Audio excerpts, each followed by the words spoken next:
Welcome to another edition of Strange New Pod. I'm your captain and host, Julian Brown, and we don't come from outer space.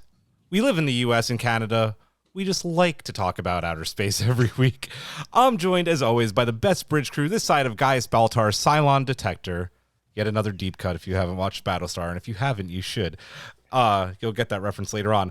Commander Hawk, who I'm pretty sure doesn't keep Del Toro-like monsters in his head prison, and she may have had the best cosplay. At Mission Chicago, rivaled only by collective member Jesco, our resident Romulan commander, Captain Giraffe. Welcome and glory to you and your houses. How are we doing tonight? Stolen true. True. Doing fine. I finally slept. I think my body hates me less now, so I'm back to, routine. Back to boring me. Hawk, we missed you. How you doing? I'm doing good, living vicariously through your experiences over the last week. Yeah. I saw all the photos, hearing all the stories, pre-show and that. And oh god, next year. Next year, for sure. Seattle, Next baby. year. It's gonna happen. Seattle, it's gonna happen. But we missed you. We missed Eric. We missed Aaron. Next year. It's got to happen. It's not true. It's not true because I was drunk most of the time, so I don't remember much. It's true. I don't remember leaving the bar on Sunday night, Okay. so we'll get there. It's a bit of exaggeration, but It's we true. had a lot of fun. Haven writes, "Ooh, what a fancy tattoo on camera! I didn't realize that I brought it up, but I guess I will." There she is. Ooh. Yeah. And Giraffe, unfortunately, did not get to get hers because of scheduling. Yes, but I'm going to be the one dumbass that is going to get a Star Trek tattoo at Star Wars Celebration in Anaheim. So if you want to come boo me on Sunday at Star Wars Celebrations in Anaheim, please come. I can't wait to fucking see it. I'll be wearing a Star Trek uniform, getting a Uhura tattoo at a Star Wars convention. Wait a second. Living dangerously. Hell yeah. Joaquin Slowly was at Mission Chicago, but I guess What? we didn't run into them. Yeah. Or maybe we did and we were drunk. I don't know. But yeah, we'll have to Wait, also, what? yeah, I know. It says it right here in the Why chat. didn't you say hi? What? May not have why? run into us. That does happen. I don't know. We also have another special guest on the show tonight. Oh yeah, who's here? Me. Oh. Dirty Bear. Jordy LeBear is here. He's listening in as we record this wonderful episode. Joaquin Slowly does say that is wonderful trolling on your part, Giraffe, for Star Wars Celebration. So Thank you. I'll be Talk on an about it. away mission in the Yeah. galaxy far, far away. Right. Talk about 1,000 ways to die out there. Well, okay. It's not like a fucking Jedi didn't show up to Mission Chicago in full Jedi, like double lightsaber regalia. Absolutely. So, Yes. you know what? Troll right back. Let's see who has the best sense of humor. Trekkies who were like laughing at the Jedi for literally 3 days, or Star Wars fan who may just strangle me. Who knows? Who knows? Who knows? Real quick, for those wondering where Rear Admiral Eric is, he was not feeling well this evening, so we wish him a speedy recovery. He'll be with us next week. And also, I'm just going to call her out here because she knew I probably would, but Ensign Admiral Erin, the Admiral of everything, was supposed to make her triumphant return tonight, but Yes. as these things happen in scheduling and working and entertainment and all Lies. that, yeah, lies. She's Lies. stuck on Starbase 80, so that's what happened. But hopefully we'll have them back next week. But this week, we have only four lights. Wait, shit. Four lights? 5 lights? Five. Five. 4 episodes of Star Trek Picard left. This week, Picard must navigate his inner demons with the help of Talon. While I wrote this horribly. I should not write outlines after coming back from a convention. I'm going to do that again. Picard must navigate his inner demons with the help of Talon. Meanwhile, Seven and Raffi hunt down Agnes, or is it Agnes, who is running out of time before being fully taken over by the Borg Queen's consciousness. And Rios makes some questionable decisions with Teresa. We break it all down, but first, as we've been talking about for the first few minutes of the pod, Giraffe and I, and listen, I'm looking at you, Twitch Collective, I'm looking at you, Discord Collective, so many of our awesome members joined us in Mission Chicago over this past weekend. It was so much fun. We're going to take maybe 5-10 minutes. And Hawk, if you have questions about the experience, throw them in there. Kind of going over our best and worst from the convention. So, Giraffe, I'm going to start with you. Your best and worst from Mission Chicago and your favorite moment.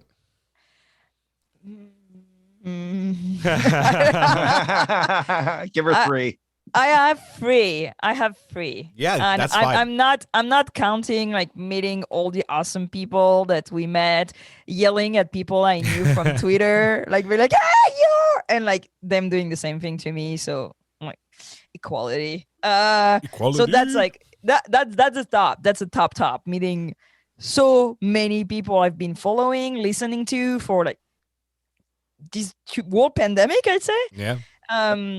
So that was great. 3 top moments. No, I've done that 5 times today. So my number 3. Somebody doing the drum rolls? No. I don't feel like going to that screen. Aww. Sorry. Wait, do I even have a drum roll on here? I don't even so, think I have Julian was getting a tattoo. I'm not going to say the whole story because I'm pretty sure it's going to be your story. Oh, I ended up chatting with Evan Evagora and telling him that we call him Murder Bay on the podcast every week. And his face was absolutely priceless. So first of all, they're really young actors. They are. They're really young. They're really young. So I was kind of like feeling bad to say to a 22-year-old or something that I call him Murder Bay. Every week. Check that off the list of guests we won't have on the show. So I tried to make that up, say something smarter and less absolutely outrageous to him. So I was like, "Oh, yesterday I was dressed as a Romulan and I shaved my eyebrows," and he looks at me and my like wonky eyebrows now and tells me, "Okay, that's dedication. I never shaved mine, so here you go." Here you go. Evan Evagora never shaved his eyebrows to be a Romulan. So yeah, my second top was meeting Tony Newsom. I went. She was by herself at her booth. There was no line or nothing. So I showed up to get a table sign, and she asked my name, and I'm like, "I'm Giraffe," and she's like, "Giraffe from the podcast." Mind blown, absolutely mind blown. So her and Jack Quaid had listened to the podcast when we started doing Lower Decks to see what people were thinking. So now I have like a lot of anxiety doing reviews because I'm like, oh, I should not be too much of a bitch. Some episodes. To be fair, I don't think that we said a lot of bad things about Lower Decks. I mean, overall, we loved all of those absolutely. episodes, I gave her every single I don't know. I blanked. I gave her all my stickers. I lost an earring. I told her I loved her braid. I have no idea what happened. We took selfies. That was crazy. And the number 1, this Giraffe. I'm bumping into my microphone. Sorry. This Giraffe got to meet Celia Gooding. And let me tell you that was an incredible moment. They are such, I don't know, like they have a light. Yeah. When you meet these people, like just like you want to see more of them, you want to talk to them. Like, yeah, Celia has like such a presence and such, I don't know, a smile, something nice about her. We treated it in French a little bit because sure enough, I misspelled giraffe because I can't with the J and the G. So I was like, sorry, I'm French. And I panicked again. And we took an amazing picture. And I have to tell you that being here for Celia's first Star Trek convention means a lot to me. I was amongst the 20 people who were there to take a picture with her. Ethan Peck dropped out, which I think was a good thing because when we see him on the on the panel, he looked like he didn't sleep for 5 weeks. He was totally out of it. And Celia just stepped in and signed and took pictures last minute. Yep. Absolutely last minute. So yeah, that was absolutely incredible. And I was there for Nichelle Nichols' last convention and Celia Gooding's first convention. I need to find Zoe Saldana. Somebody help me. It's like I'm sending this into the void. I need a picture with Zoe Saldana, and then I have the trifecta. And I'm gonna stop talking because I talk too much. You didn't take too much. Do you wanna give your worst? Oh, my best, my Or- worst. well, your best My and worst, to be honest, so many people getting sick with COVID.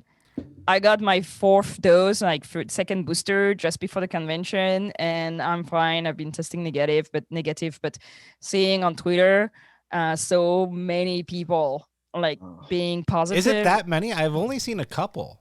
I've seen like way more than a couple. I've received text messages to the people that were like, "Hey, I tested positive. Test yourself." So, I mean, we knew it going in. To be honest. I didn't think it would be that bad, which, I mean, you can call me out on this and you can tell me I'm dumb. I was very oblivious and happy to go there, and I took protection. Totally. Yeah, but yes, that's definitely bad. And yes. Yeah. Stay safe. Yes, stay safe indeed. Talik says that one of her favorite moments was, or the highlight was, the Lower Decks panel, which I would agree probably stole the show at Mission Chicago. It was awesome.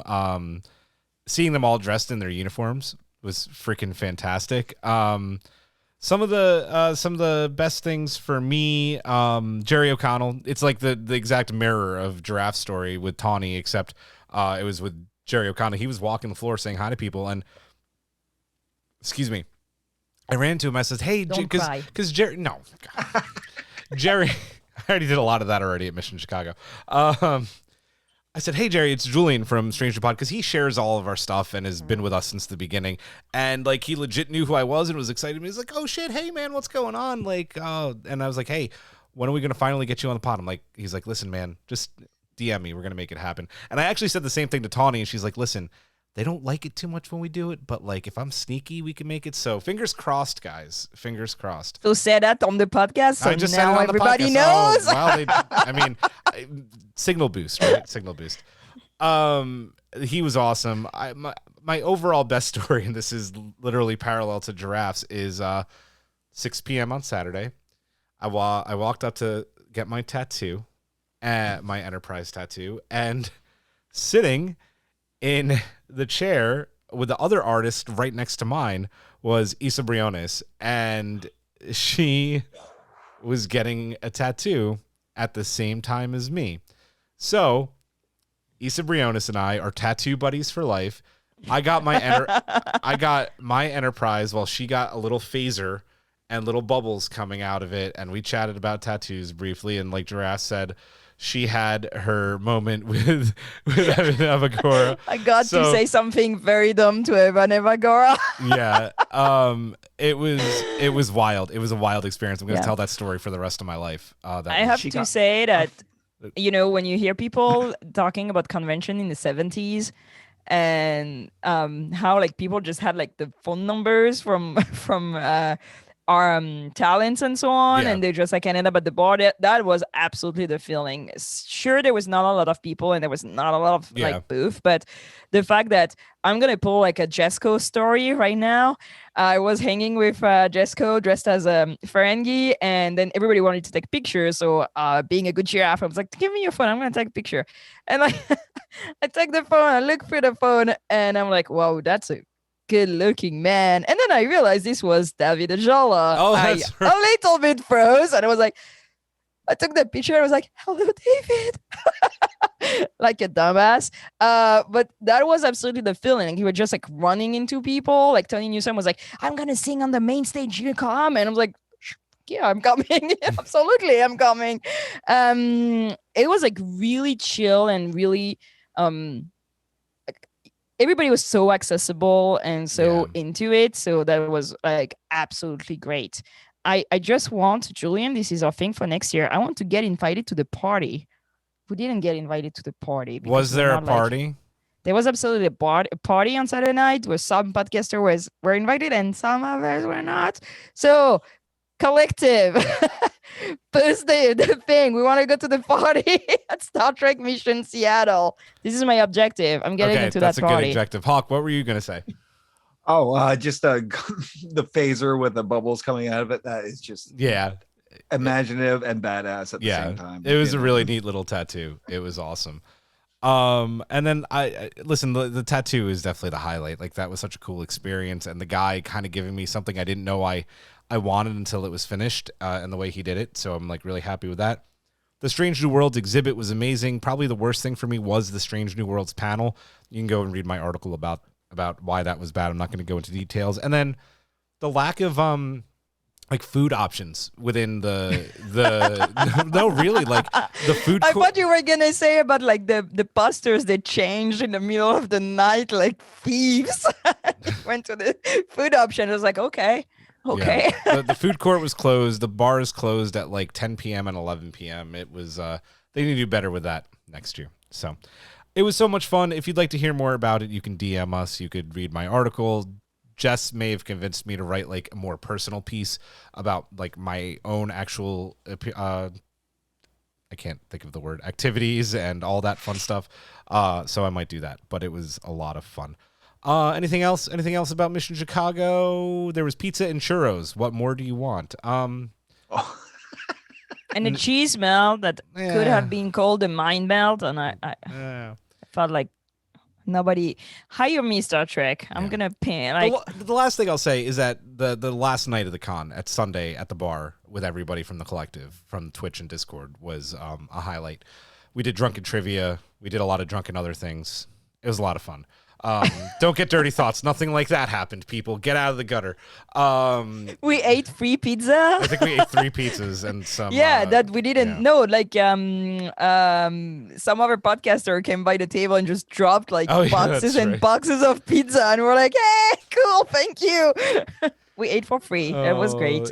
It did. All right, guys, let's get to the show. Before we get into our review of Picard episode 207, Monsters Hawk, we need to thank our amazing patron collective members at the Ready Room level and above. Yes, we do. So thank you, Steinman Stager, Jeff Reeve, Mariah Gossett, Jen Stein, Tina Alexander, Joe Saporito, Noe Santos, Kang Wee, Haven, Takako Nagumo, Kara Kennedy, Mark, Fernanda Nogales, SMK, Ian Davies, Amy Grace, Laura Linderman, Reasonable Stranger, Colin Davidson, Susie, Jesse Desmond, Alan Davis, Shatterhand 2049, and Lane Hickerson. Yay! Thank you. Real quick, for those looking for our beautiful, rousing rendition, because we're over 25 patrons now, of Faith of the Heart, because we have people missing this week. We didn't have a chance to record everything. We're both back from a convention. I have a little bit of a sore throat still, or not throat, but just loss of voice from screaming the entire weekend. So hopefully Faith of the Heart will be in next week's show. And to our 2 newest patrons there, hold on one second, Draft, at the bottom of the list, I will get you your welcome packages out either tomorrow or Monday. So, Draft, go ahead. We did sing it at the bar. We did sing it twice. We did. At 2 different bars. And neither time it was recorded. So did it really happen? Temporal mechanics and all that? You'll never know. I just want to say that this happened. That's true. It did. Yeah, it's happened. I saw it happen. I watched it happen. Don't tell me it didn't happen. Oh my God. Guys, let's get into the... Where are you? Strange New Loop. Nice and easy one this week. Now that James Callis has made his way into the Star Trek family, into our hearts once again, what is another one of your favorite shows or series that you love that you think that he would fit perfectly into? Who's got something? This I've got nothing. One. Yeah, this is a really tough one because he is so endemic to like Battlestar. Like, you know, out of all the characters on Battlestar, I think he is probably one of the most. He's like probably top 10 of sci-fi characters of all time for that show. You know, Gaius Baltar, and that is the human equivalent of a Churag. But if I were to pick something, a show I'm currently watching, I think he might be able to fit nicely into would be Our Flag Means Death. I have really been enjoying that series and somehow I think he would find a place in there. I like that. I like that a lot. Nice. Draft, you still thinking? Because I got one. I don't have, like, first of all, it took me maybe 10 minutes to be like, I know that dude. That is not the dude from Battlestar Galactica. Dude, Battlestar Galactica was a long ass time ago. You realize that, right? Like, Yeah. and yeah, I don't know. I'm not really obsessed by him. I didn't even know his name, so I have to say that I'm being a bad nerd, I suppose. I don't know. The You're- Expanse. Yeah, that's a good. I was kind of thinking you would say The Expanse. Yep. So well done. Everybody's in The He Expanse. would have So fit nicely in there. Yeah, I agree. He It's would have. space. Yeah, I haven't even seen it, and I know he would fit in there. So, NYR Light the writes like, Mandalorian. yeah. Oh, sorry. Yep. No, go ahead. Say it. Yeah, Takako is saying the Mandalorian. That'd be and- great. Yep, Yeah. that's a good one. NYR came up with a great one. I could see James Callis playing the Doctor, maybe like a little deeper, more serious version of the Doctor, like a la Peter Capaldi. I could see that. I like it. Haven wrote Stranger Loop, Fox TV's 1992 two-season TV series Dark Angel, Jessica Alba's debut I on loved TV. Dark I think Angel. Karen really liked Dark Angel too. I really liked it, and I don't want to rewatch it because it was a series from the early 90s with 2 seasons, and I know I'm gonna hate it now. So I'm trying like to keep the good feeling of it. But yeah, Dark Angel. I That's like it. That's old. I'm gonna cheat. Is that allowed? Can I cheat? Yes. Can I stay within Star Trek? I think I'm gonna stay within Star Trek because I think that James Callis absolutely could keep playing kind of like the character he played here, but as an actual Badmiral, either in Discovery or the upcoming Strange New Worlds. Like that could be a really good counter to our favorite Dadmiral, Admiral Vance. Seeing those two go at it, like I would watch the hell out of that. I'd like that because I'm not really watching a whole lot of serious television anymore. After all the dark and gloomy shit we've had over the past 20 years, I'm kind of just leaning towards nice, steady, procedural dramas and some comedy and yeah. I like a nice balance of the two. Yeah. So that's The Orville. The Orville. Great idea. Boom. He could be a Badmiral on the Orville. Apparently, it's gonna be their last season too. It's I not an know. Orville podcast, but we like the Orville. We and were it's very thinking about sad. doing bonus pods for the Yeah. Orville, but that's not going to happen. Just because we don't have the time. There's no time. Yeah. Time is broken. Time is broken. Speaking of time being broken, shall we get into episode 207, Monsters? Yes? Good? Yes. Let's do it. Hawk, your thoughts on this week's episode of Star Trek Picard? Okay. So I love this episode. I know I say that a lot for this season, but You this do. season's been firing on all cylinders and that. And I know we've been wondering about how the season's going to progress, given the situation with all the uneven storytelling from the last one that resulted in a less than spectacular finale that kind of felt really insulting to if you're an average Star Trek fan. Mm-hmm. But it does feel nice for an episode like this to just kind of take a beat. I know we're wondering what's going to happen. We're only this is the 4th out of the last 4 episodes to go, but it's nice that they kind of took a beat and explored the origin story of Jean-Luc Picard and that, because not just because this is our second last chance to do so in that, but this is Picard, it's not just Star Trek. This series is Picard and that. And so, inquiring minds want to know. I love that this episode explored the duality involved in the divergence of universes. It's really touched upon in this episode because it mirrors the inner workings of Picard's psyche too. Like Tapestry, this episode explores the idea that the person that Picard is based largely around who he was. Mm-hmm. So as a child, you see him, he idolized all the best parts of his mother, wanted to be a person who reflected all that good. He loved his mother despite how dangerous it was to be with her. And it seems like he hated his father for all the wrong reasons. Yeah. The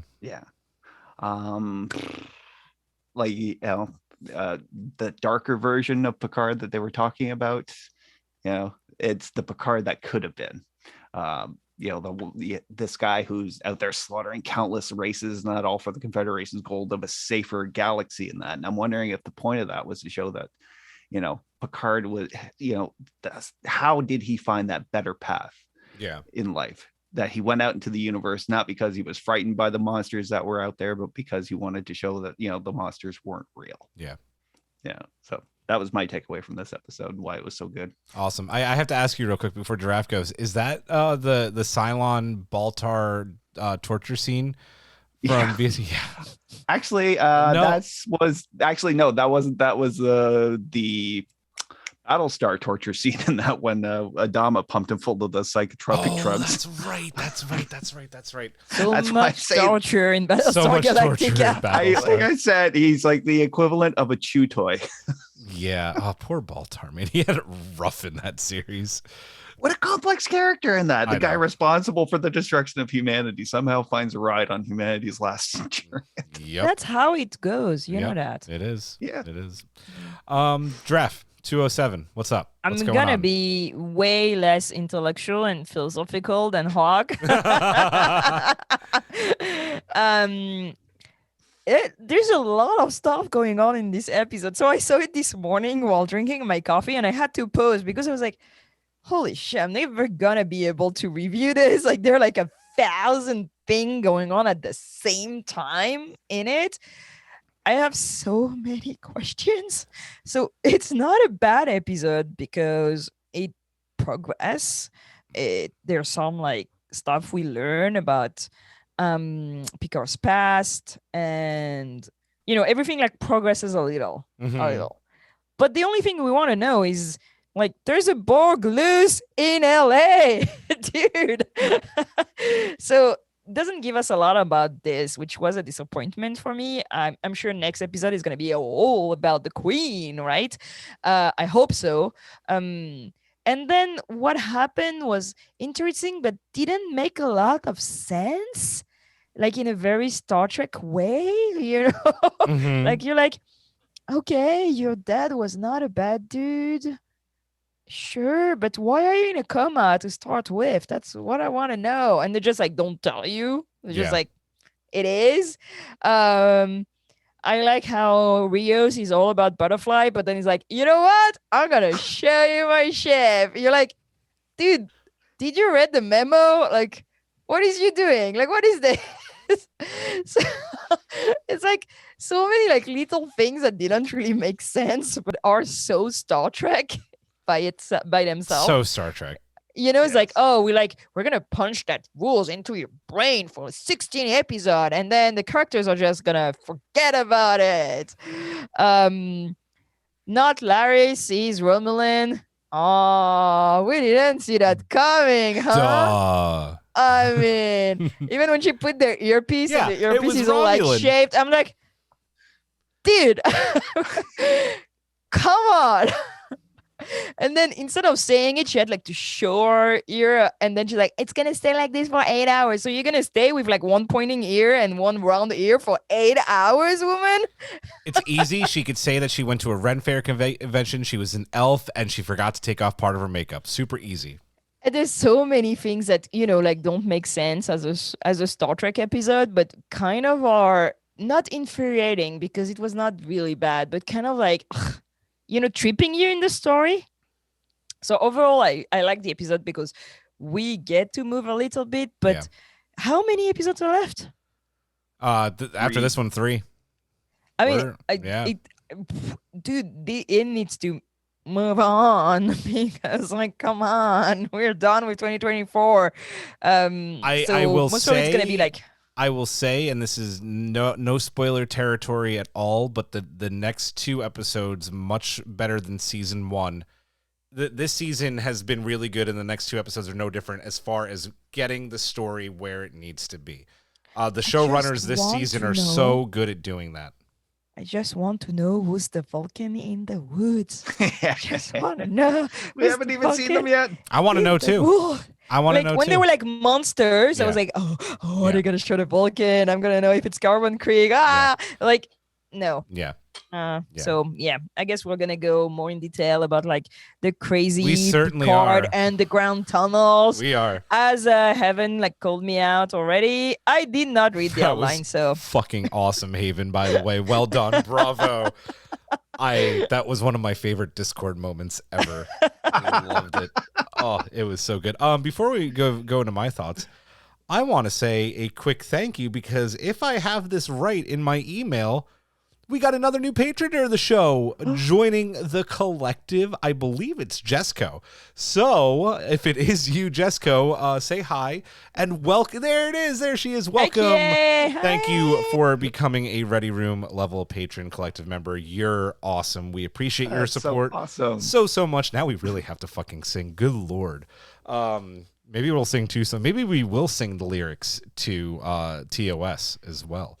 Because who wants to hear that? Come on. I mean, I kind of want to do that, but I mean, I need a lot of cocktails. I'm going to go to Erin's. She's going to cocktail me, and then I will sing TOS like you've never heard TOS because that's up my alley. Speaking of Erin, I know this is something that she wanted to do, so I'm actually going to quickly say something that might or may not make it into the podcast version, but for the next few weeks, Erin wanted to maybe send in like a 1 minute, like her thoughts on the episode. So I'm going to ask if she still wanted to do that. So I'm going to record something real quick in the case that she does do that. So I'm going to say that right now. All right, guys. So before we get into my thoughts, I know that our Ensign Admiral of Everything, Erin, who couldn't be here tonight, did want to give some thoughts on this week's episode, and she recorded a minute or two of what she thought episode 207. So here it is. You may not hear it. You may not hear it tomorrow. I was convinced that she was gonna do a 1 minute synopsis of the episode. Well, maybe that's what it'll be. We'll see. I don't know. I don't know. It'll be interesting. Surprise! What it is. Maybe it'll be nothing. All right. That'd be really interesting. I'd love to hear Aaron do 1 minute review. Me too. My thoughts. I didn't have a lot of notes this week just because I was really entrenched in this episode because I forget who said it in Discord, and I would mostly agree. It might be in one of the mailbags. The trope of being in a coma and going through your mind to get through like your trauma in television and especially sci-fi is overdone, no doubt. That being said, it's not overdone when it has Patrick Stewart in it, and it's definitely not overdone when Patrick Stewart is joined by James fucking Callis. So my first note is Patrick Stewart. I've said it every single week of this season. He is having so much fun doing this season. You could tell by the way he acts, by the way he emotes, like he's Jean-Luc Picard again. I really don't feel like he was Jean-Luc last season. He is Jean-Luc in this season, and I love that so much. And his chemistry with Callis, would I watch a whole season of just like those two together in a room talking, because holy crap, that was really, really good. I loved how they bounce off of each other. The revelation, which Lexi, if you're watching tonight, did guess correctly, did end up being his dad, and like what a revelation that is. We've known throughout TNG that Jean-Luc had daddy issues and that it was his dad and Robert who really looked down on Jean-Luc. But now we're kind of starting to question that. Was his father protecting him because we know now that his mother had some mental health issues? I like that was shown. I like that, even in the 23rd century with Jean-Luc, or 24th century with Jean-Luc growing up, there's mental health is still an issue. And yeah, you know what? Unfortunately, sometimes the worst still happens and people kill themselves, and it's horrible and it's awful. And I think it's important too, if you're ever feeling that way to seek help. I certainly felt a lot like that growing up. I get it. So this was just a very powerful episode to see what Jean-Luc's demons are, because we've only ever heard about them, and to see them on screen was, I think, something both frightening and really special. And these two played off each other so well. Man, I think I literally only talked about them in my notes. I really liked Raffi. And Seven, because I just listened to the audiobook recently that they did, and I felt like it was kind of a sequel to that. Like, okay, now they're continuing the conversation that they were having from that. That was really cool. Jurati turning into the Borg Queen. We know where this is headed. I think we've all guessed she's the one in that Borg Queen suit in the future. That has to be where this is heading. I feel like it can't not be. But then again, I'm wrong a lot. So we'll see. We're witnessing the birth of a new queen. Hey, maybe. We'll see. And then the other really cool thing, is it Sunny Ozell? Patrick Stewart's wife it makes a cameo in this episode. She is the singer, and that is not only her, that is her band as well singing, and it's one of her original songs. So Patrick Stewart's wife had a cameo in this, and then, Agnes has to go break the fucking window and ruin it. So really good. Rios making some horrible decisions, but I loved it. I loved the throwback to Star Trek 4 with the "I'm from Chile, I only work in outer space." Great line. Dude, why you got to beam them aboard your starship, man? Like flexing. It's a weird. It's a weird fucking man flex. It's like men are like, I'm gonna show you my car. I don't give a fuck about your car, man. I was just watching the Joey Porsche episode of Friends, and it's exactly like that. Let me show you my car that I don't own. But hey, I'm cool when I have it. It was so okay. Wait. If a guy wants to show me his starship, please DM me. I'm on Twitter at lyrical_giraffe with 1 F. Okay, and yeah. Spaceship don't count. Yeah. Yes. Not that kind of starship. The other kind of starship. Maybe. Good Lord, I don't know. And NFTs don't count, right, Giraffe? No. No NFTs. Absolutely not. No NFTs. I will mock you if you do that. So just know. Talix be ready. I'm going to go touch everything. I did like that line from the little kid, because that's all of us, right? If we ever beamed aboard a starship, I'm going to hit this button. That was me when I visited the Stargate Atlantis set. I was just hitting all the buttons because like, guess what? You can touch everything. Go do it. And I was just like, boop, boop, boop, dial in the gate. So much fun. Yeah, that's all of us. Let's get into some more details. James Callis' entrance into the Trek universe. Like, long time coming, right? Good as it gets. Gets to work with Patrick Stewart. Doesn't really, and he gets to work with why am I going to forget her name because I love her so much? Laris's actor, Orla Brady. Orla Brady. Getting to work with Patrick and Orla Brady, so cool. Pretty much the entire episode, their chemistry was just so good. I was talking about it. I'll talk about it more. What do we think about the scenes that they shared together, and the revelation that he was in fact Jean-Luc's father?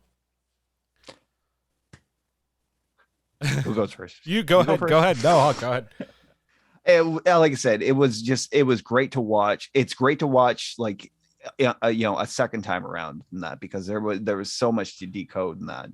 First of all, the fact that he appeared as a doctor, which we know how Picard always felt about doctors, and that and a psychiatrist nonetheless would be something that he would not want to interact with. So it was an interesting choice that they decided to make Callis like a doctor in his mind, in his father's image, in that which he doesn't recognize at first.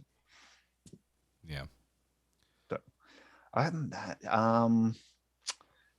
like I said, the whole thing with the storytelling and that, the fact that Jean-Luc was not a very good storyteller, even though we know that, he's someone who grew up on stories, and that, he loves literature, he loves stories, he loves Shakespeare and that, and yet cannot come up with a good story in that to save his life. No. Giraffe, your thoughts? I didn't care for all that thing. Yeah. I don't know. Well, first of all, I'm not like a Jean-Luc Picard stan. I know you're not a stan. I don't care.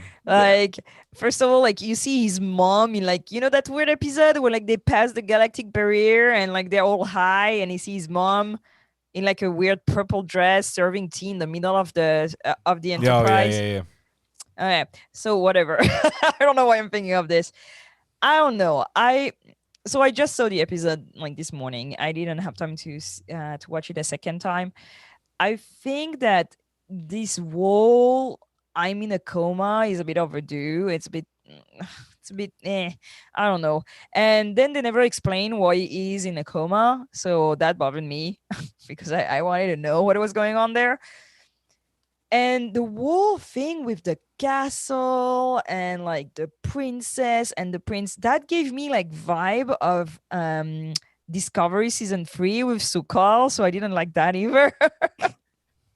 The little boy stuck in a castle in the dark because he's scared. I was like, Star Trek, you've done that already, recently. Come on.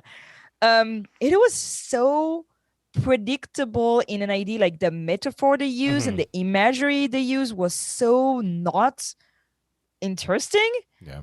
It's 23, 50, 20? I don't know when he was born.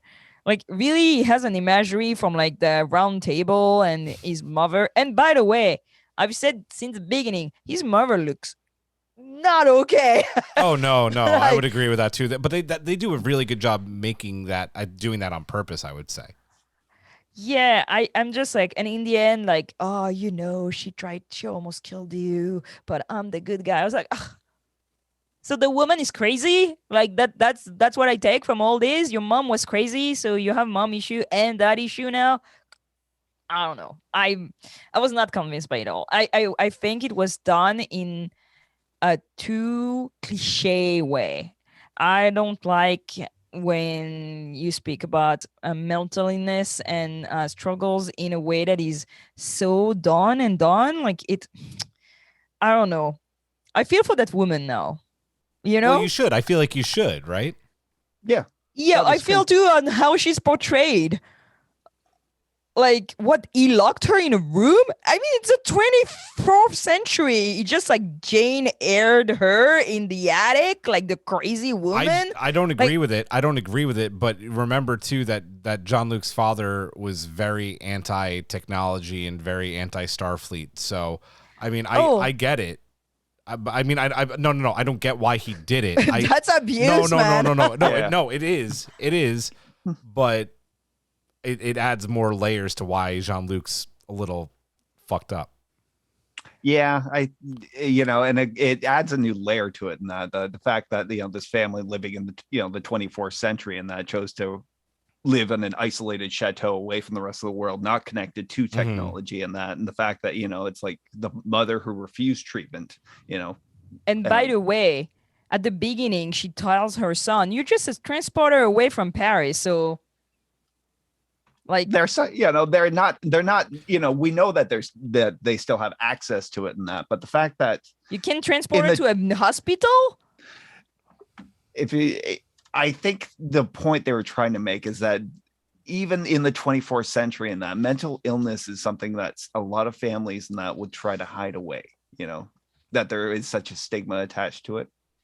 That kind of stigma might even. I don't know, because like apparently it was not the first time she was like running through the underground like with a kid, having delusion and episode, and like the door is still open. Like we also don't know whether like he ever brought a doctor to see her, and that's why he was keeping in their room until she could have the doctor come and like talk to her, or like remember we're seeing this all from a child's point of view, or Jean-Luc's mental state. Like it's clouded, and the whole story isn't right there. And even Larisse or Talon, whatever you want to call her, when they leave, his mind says, "You're not done here. Like you have to still go through this."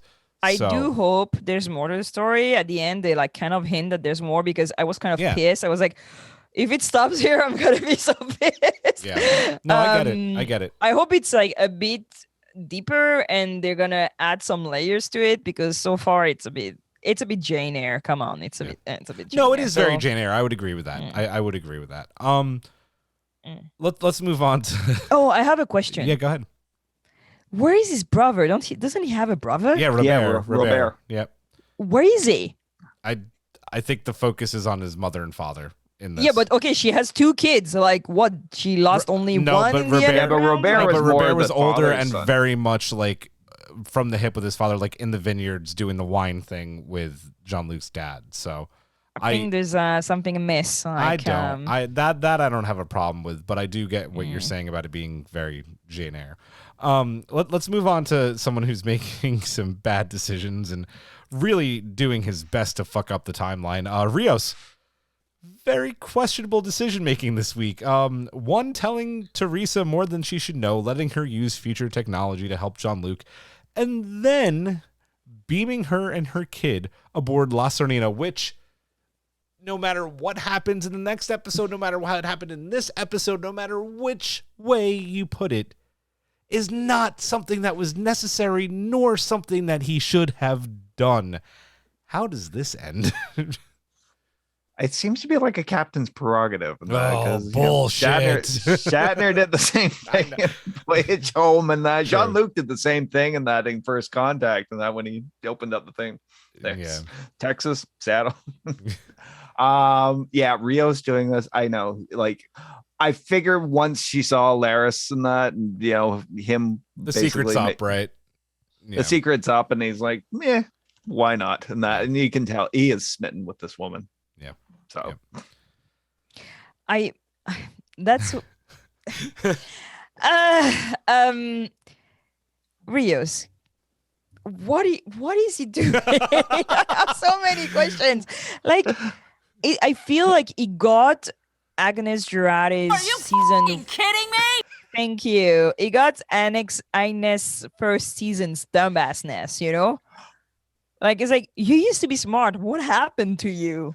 Like, dude doesn't make any sense. First of all, he's like asking Raffi to transport like that weird neural thing. The neural cortical thingy. Thank you, Star Trek. And then he could just do it himself because he has no clue how that thing works, right? Right. But the doctor either. But he's like, do it. It's like, why would she do it and not you? Like, are you trying to make a point? Like, this is such a weird scene with that thingy in the middle. They both absolutely don't know how to use, by the way. No. And then they weave it and like, oh, it's fine again. Mhm. Okay, then. And then the spaceship comes out of nowhere. Nowhere at all. I want to show you something. Like, I want to show you something. And there's he a uses the 1,000 different transporter. things you could have showed her to, like, never mind. And by the way, who's manning the transporter? Raffi and Seven, right? And you think Seven would be, oh, let's transport like a kid and a woman we don't know with Rios on board of the ship? That makes no sense. She would never do it. And I was just like, He could have lied. He could have lied and be like, Rafi, 3 to beam up, me, Jean-Luc, and Talon, and it's her and the kid. they see Okay, if one is a kid, one is a It's trouble. They see that. I mean, I know the Borg Queen put things in the computer, so everything doesn't work. But magically, the transporter works. Like, I want to know what the hell is going on. like it's so like 90s Star Trek where they're like, oh, the transporter doesn't work. It We is not. forget that This we have. episode was 90s Star Trek at its best, and that's It's not, like, that's oh, not a we good forgot thing we had or a bad shuttle. thing. I mean, Yeah. like, what is going on? So yeah, I don't know. She's gonna come to the future. I 100%. think so. Yeah. Jessica Yeah. writes, are they gonna Men in Black memory wipe this lady at the end of the season? they have the technology not to the ditch the kid. cop. But not the kid, and not he's the gonna kid. become a famous sci-fi writer. Yep. Seen that episode before. Yeah, right? A lot of bad going on this week as far as things happening to characters. Jurati on the verge of becoming a new version of the Borg Queen and could soon just assimilate all of Los Angeles and then, the world, because that's what the Borg do. Speaking of where things are going, what did we think about this development, as well as kind of Raffi and Seven maybe starting to work through their issues all while hunting for Borg Queen Jurati? I think they've worked through their issues. They're talking about, when they're, being old ladies together and that, so I think they're there. As far as Jurati, oh boy. Yeah, I think the theory is right in that. And if so, it's basically like all good things again, Yeah. where Yes. Picard is responsible for creating his own paradox, and which all seems to be part of of Q's plan.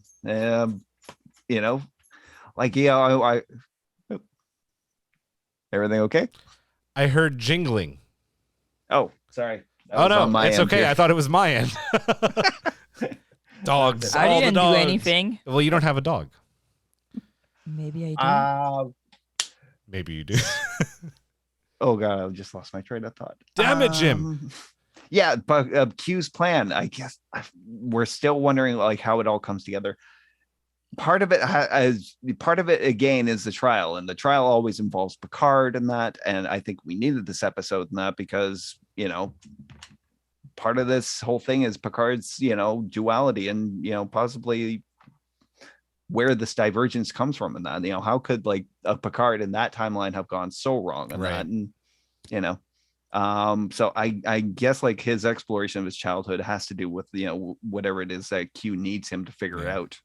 And it's obviously something that involves the continuum. Yeah. Draft?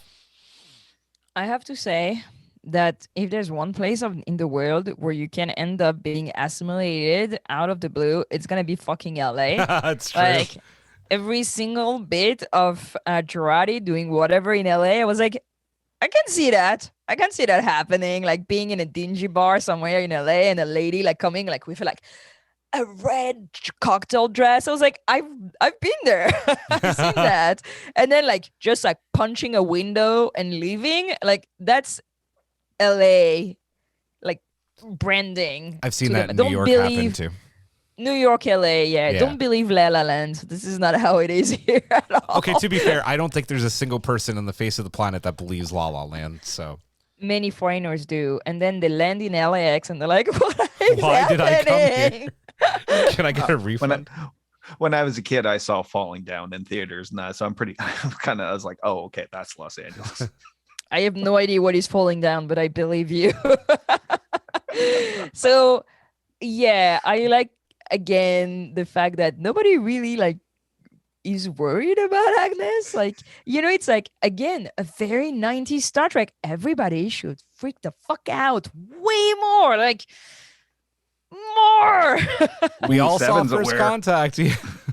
And it's just like, where's Agnes? I don't know. She tried to kiss. Did she try to kiss you? And then they go through that whole banter about like which couple is the best. It's like, there's a Borg Queen who's in an urban area. Is somebody gonna do something? And not like she's super hard to find. She's wearing like a number 6 right out of Battlestar Galactica red dress. Like, and she's blonde. Yeah. It's literally Baltar was in this episode and 6 was in this episode. It was the match made in heaven. It was fantastic. Yeah, So- I the thing that I think is cool about this season is that they managed to make us care for Jurati in Yeah. like the span of like 5 episodes. When at the end of season 1, I wanted her to die so passionately. I wanted her away so much. And now I'm like, oh no, Agnes, come on, you need to do something. So it's definitely the I hope the next episode is gonna explore this more. And Yeah. I like the fact that this woman gets a kick out of breaking a window. I respect that. I really think that Jurati is winning most improved this season still by a long shot. Watching everything she's had to do this season has been fantastic. Jessica wrote something that's really funny. There's actually a Japanese embassy in Paris to help tourists who come expecting La La Land, then are devastated by the reality. I mean, That's yes. fucking amazing. Yeah, that's called the Paris syndrome. It's Yeah. actually true. A lot of people like suffer this. Yeah. Yeah. Haven agrees. As much as I love season 1, I would have completely been happy last year if she died. Well, not anymore, because I'm happy she's still around after what we've seen so far. Finally, guys, Guinan and Jean-Luc. We get Guinan. I Guinan's forgot return. about that. So good. I love everything about her. They try Magic to bottle. yeah, they try to summon Q. We finally learn a little bit more between what happened to the DeLoreans and the Continuum. At a war. Yeah, wild. We get the return of the claw hands. Yep. Amazing. No, he's not here. Not here, That was- sorry. Yeah. New phone with this. We learn more about her people's war with them and their rituals. But the opening of the bottle and drinking it, this incantation, for lack of a better word, does not work. What do we think about this moment? And then Mr. FBI agents are coming to detain them. Okay, so do we recognize the actor playing the FBI agent? Yes, he's the Federation Time Police. Yes, from Lieutenant Voyager. Duquesne from- Absolutely, Yep, yeah. yep. For Yeah. USS Relativity. That has to go somewhere, doesn't it? Is it the I don't dude that what's her name? Captain Janeway dumped in LA? Oh no, that's No, it's later. the other one. It's way later. And it's the captain, and that's why he goes on like a mad mission to try and destroy Voyager and have Seven do it. Yeah. So Yep. But that's way later when they go to LA, right? With Tuvok and his drag. yes. That's like 21st century, 22nd century, something like this. I don't remember. Twitch, help me. Come on. Do something. Sorry. I totally interrupted you. That's okay. I was trying to get my train of thought. So yeah, I'm wondering if it's going in that direction. But anyways, I'm a big fan of Jay Carnes. I loved him in The Shield back in the day, as Detective Wagenbog. So it was great seeing him, even if he's not, who we think he is in that. He's still a welcome addition. Yep.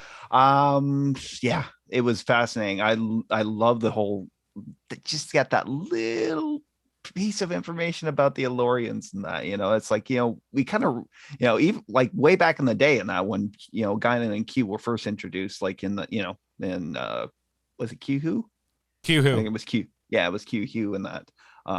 We did get the sense that the Elorians might be as powerful as the Q in that, Yep. They're just not, I get the impression that they're just not demonstrably. Well, and she and Guinan mentions that too, right? She's like, I forget the exact word she used to call them, but it's like, I'm not going to call them gods. No, the denizens. Denizens. Yeah, we're going to call them denizens. Yeah. Oh, and Ito Aguirre, she seemed more like right. Guinan in I got this that episode. too. I got that too. Yeah, she was fantastic. As far as them trying to summon a Q and nothing happening and nothing showing up, it kind of lends further credence to this idea that the Q continuum could be gone at this point, and it might have something to do with the anomaly, might have nothing to do, or just a little anything. But we all had the impression that Q's fate was as much involved in this story as like Picard's or humanity's, and I think this is just kind of further evidence of it. They're just not there, and there's a reason why. Dig it. Yes. Okay, so first of all, drinking out of a bottle like this is such a badass move, because I've done that, like drinking from random bottles. Don't do that. It's how you go blind. Like that, like green thing she put in and I'm like, she's gonna chug that. I was like, oh, respect, Queen. It looked like dust more than that. And she's like touching that bottle, and it's been here like for thousands of years, and like, so what happens when the bottle is empty? That's what I want to know, because there was not a lot. Is that like?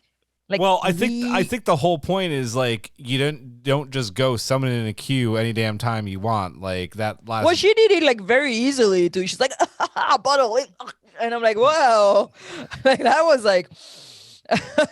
So first of all, that was kind of a moment. I kind of dig anytime in Star Trek when somebody goes randomly explaining you their like deep culture and so on, because like I grew up. Half of my family is African and Somali, and like I had so many of these conversations where like they go off on like something like, you see, in my tribe, and I'm like, what are you talking about? And I swear, like my aunt is a bit, but yeah. So I like that thing with that bottle, like where she explained like it's the most normal thing in the world, and just like drink this thing out of the bottle. I kind of dig every single one of these moments where it doesn't make sense, but somehow it's supposed to make sense. I think real quick, and I want to see if you agree with this, because Butch LePew has a point that I think I tend to agree with. That's a bottle that is never actually empty. It's written that is ever empty. That is ever empty, yeah. So it's never empty. That's not a bottle. Yeah. I don't know. Anyway, I was just wondering like what happens when you say. Anyway, so I think nobody answers because Q doesn't have powers anymore. So he has to take a Uber, and it's 4 hours through LA to find a place. So when he's gonna come, they're already all gone, right? So that's what I think. He just doesn't have power to snap and arrive right away. But I'm pretty sure he heard the call. He's around. He is around. You just cannot snap, and like traffic in LA is nightmare. You cannot commute like that. So I think that's what happened. He's probably trying to snap like every single time the Uber stops at a red light too. It's like, God, so to get you out of existence. Fuck you. Yeah. Good stuff. And I want to say that Walking Slowly has like this awesome theory, and I hope you're right that the agent is the kid that we see being meeting the Vulcans in the woods. So that's what like make him become into sci-fi, and then like being all like Mulder and Scully. Yes. I did think it was like a temporal agent that like, because I recognized the actor. So I was like, when he entered, I was like,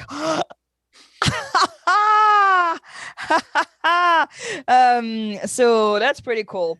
I like that theory, and I'm difficult on theories, so good theory. I hope you're right. But I want to know who's the Vulcan, because okay, wait a minute. If walking slowly is right, then that means that I'm right. It's not the 24th century. It's literally the 21st century, which means it could be Mistral. Carbon Creek. Carbon Creek. Oh my God. If it's this, I'm going to lose my mind so bad. Like, so bad. I've been saying that for weeks. So, yes. Yes, Mistral. Absolutely Mistral. We'll see. Yeah, I would love it too. We'll Absolutely. Yay. Any other thoughts on this before we move on to our rating? No? I want thing to happen. Come on. A few more episodes. Let's rate this one, guys. Oh, we didn't speak about Tallinn being Vormelin. I thought it was stupid. It was a throwaway line. I'm fine with it. I like it. Move on. Cut the check. Let's rate this one, guys, out of 10 dungeon monsters. Hawk, go ahead. I'm gonna give this one 9 out of 10 dungeon monsters. I think it was a very good episode. Yeah, I think it was a very good episode. Sure, I understand Girafe's complaints about it being tropey and that, and maybe not making a lot of sense as far as the treatment of mental illness and that. But as I said, it's the stigma behind it and that is it's very powerful, and it's something that maybe even time and technology you can't even get rid of. Yeah. I love the exploration. James Callis and Patrick Stewart, come on, give them an hour together. Yep, I agree. Just talking nonsense together. All right, 9 out of 10. Draft. A solid 7. It was not a bad episode. It moves. It moves. The story. I think it was a little bit choppy. It was a little bit easy, but it's Star Trek. Why not? Yep. And it closes a lot of things that were open. Yes. Who's Stalin? What's going to happen with the doctor? What are these flashbacks that Picard has? What happened to his mom? So they close a lot of questions that have been hanging. So now we should be moving forward. I'm all about this. I don't really care about what the name James Callis. He's good. I was not I think you have to have a deep love for Battlestar. I love Battlestar Galactica. Okay. Well, then for the character of Balta, I don't know. I love James. I was okay. I'm also a little very impartial partial to him because I got drunk with him at Dragon Con years and years ago, and that was an experience. So. Okay. No, I felt like it was it was a bit fast and easy. So I hope they're gonna keep developing that story and this flashback in the next episodes. I really think that now we just have the main plot line to solve, and that's gonna be 3 episodes. So 7. What are we counting? Borg Queens. What are we counting? Dungeon monsters. Oh, Dungeon and Dragons. Okay. More like. No. Well, maybe. Yeah. Over on Twitch, Jay Crabsap Joke is at an 8.5 out of 10. Joaquin Solely, 4 out of 5 probable Romulan ancestors. Jesco, 6 out of 10. To be honest, there are powerful messages, but the execution is poor and the plot holes detract from it. Haven, I gave it a 7. The mental issues stuck too close to home. Any others? Nope. It's a really good episode. I love James Callis. I love Jean-Luc. Those were the best scenes. But it's the 7th episode, so I give it a 7. Really good episode right there. Just keep going. Keep it going along. Yeah, 7 is a great score, I think. So great episode or good episode. Let's get to the Subspace to Poll and mailbag. Hailing frequencies are open. And Draft, why don't you take the poll? Yes, 47% said, so say we all. Hey. 25% said, have an open mind. 8% said, it's only been 20 minutes. 20% said, Borging. They said that right. Borging. Borging. You did. That was well done, Draft. Perfect. I really like the only been 20 minutes. Yeah. It's me. It's like, is that over yet? It's like, you've been here 5 minutes. What? Yeah. All All right. We have a lot of mailbag to get through, so let's get through it. Hawk, why don't you start things off with Lexi's? Yeah. So Lexi wrote, a cool episode. Everything in Picard's mind was very nicely handled. His father's abuse, his mother's illness, the lingering trauma, very poignant. I suspect it's going to be revealed that young JL let his mother out, which somehow tragically led to her death, to which he blames himself. Glad to have Guinan back, and Rios telling the truth to Teresa was lovely. I liked it. Nice. Draft, take MCs.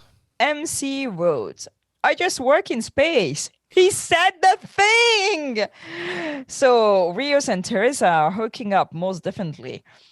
Don't know if he's staying or if she's coming with, but one of those is happening. Which I could say I wish I could say, sorry, I'm blind. I'm like that old. I'm put the phone away old. I wish I could say I love the episode, but Journey Through the Mind reveals childhood trauma is overdone, and I don't feel we got super new insight into Picard from it. But I like Guinan with the Q sensing hands and everything outside of the Picard brain journey. Not bad, just not the freshest idea. Agreed. Damn right. Agreed. Yep. Nice. Good job. Haven wrote, I absolutely love this episode. Is it the Doctor Who style feel I got from the flashback scenes? Is it the return of Guinan? Is it the Rios and Teresa storyline? Or is it the last scene with the fake FBI? Everybody's just so convinced at this point. I love it. With the fake FBI agent, I say it's all of it. I'm sad to say we only have 3 episodes left this season. Well said. Well said. I think he's a real FBI agent. We'll see. And then he will become a temporal agent because he busted this bunch of like people, and then he's gonna be like, damn, I like you that. can travel in time, and then he's gonna be hired by the temporal agency or whatever they're called, and then he's gonna meet Future Man. Yeah. Yep. Hawk, go ahead and take Sartugas, who, by the way, is one of the awesome people we met at Mission the Chicago. convention. They are new Discord collective members. So, Yay. Yeah. So Sartuga wrote, to all the Rios and Teresa stans, didn't she have a son? Might be a bit of a wrinkle there. What does that mean? I don't know what it means, but timey-wimey, wibbly-wobbly stuff, I don't know. No, because he already has a son. It cannot be Rios. I was like, do you think the son is Rios? But they could do like a John Connor, like through the past and in the. No, gross. No, gross. Yeah. No, Yeah. better. No, His own great-great-grandfather. Oh, weird.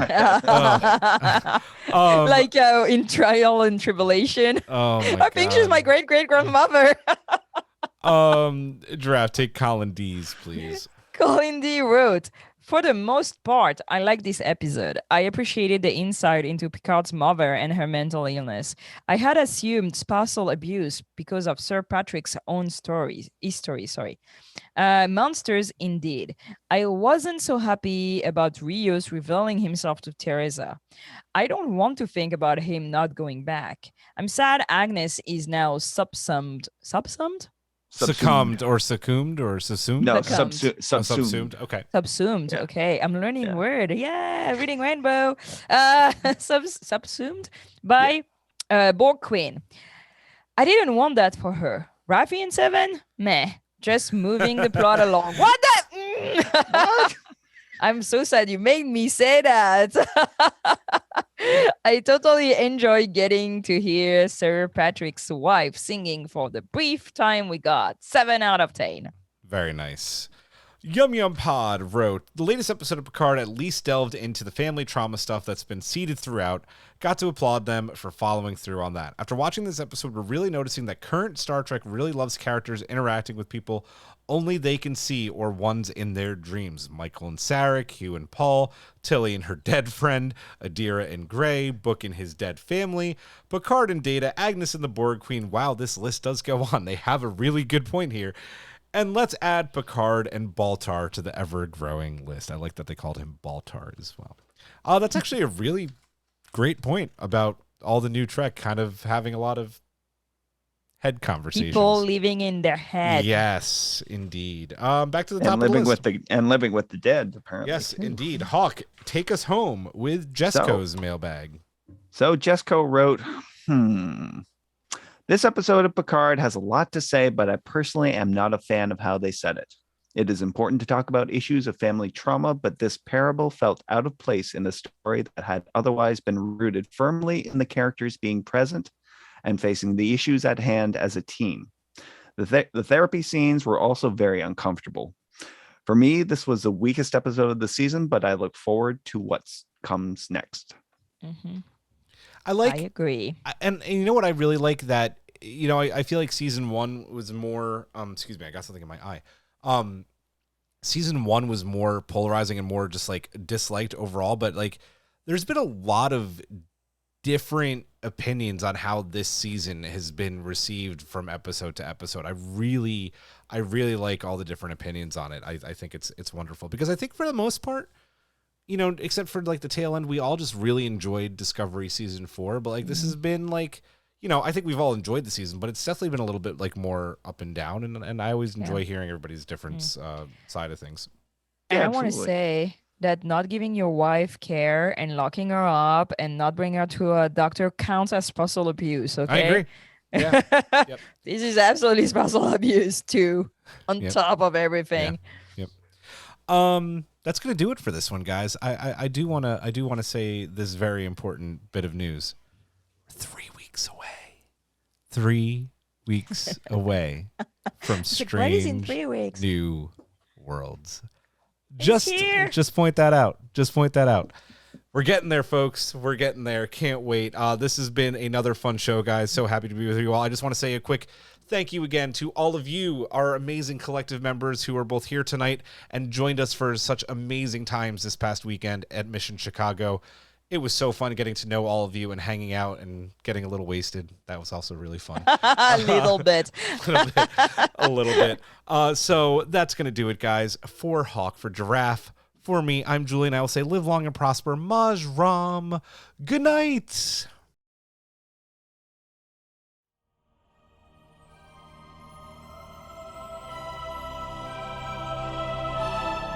Thanks for beaming into our podcast today.